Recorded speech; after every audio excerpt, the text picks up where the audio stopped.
ஏங்க படியெல்லாம் ஏற முடியாதுங்க. சிசேரியன் பண்ணா இப்படிதான். நார்மல் டெலிவரி மட்டும் ஆயிருந்தா என்னடா ஆயிருக்கும்? ஏண்டா புருஷா, எந்த வழியும் இல்லாம நோவாம நகராம நேரா ப்ரௌட் டு பி எ டாட்னு இன்ஸ்டாகிராம்ல வாட்ஸ்அப்ல ஸ்டேட்டஸ் வைக்கிற உனக்கே இவ்வளோ இருக்கே.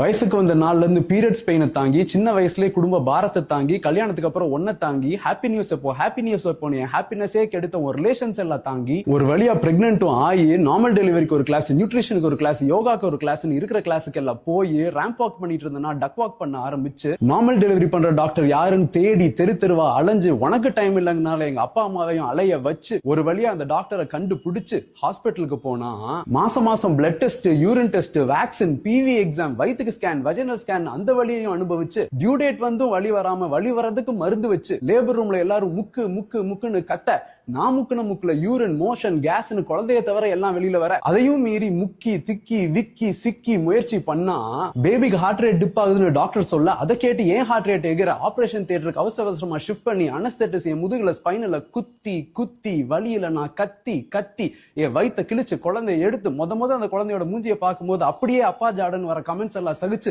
இந்த சொசைட்டிக்குள்ள கால் எடுத்து வச்சா, இந்த சொசைட்டி என்னைய சிசேரியன் கேவலமா பார்க்க அதையும் சகிச்சுக்கிட்டு வீட்டுக்கு வந்தா வயித்தை கிழிச்சு பிள்ளைய பெத்து கொடுத்த என்ன பார்த்து என்ன கிழிச்சேன்னு கேட்கிற ஒன்ன மாதிரி புறம்போக்கெல்லாம் சமாளிச்சுட்டு வீட்டுல மட்டும் இல்லாம ஆஃபீஸையும் சமாளிக்கிற வேலை இருக்கிற பொண்டாட்டி எனக்கு எவ்வளோ இருக்கும்.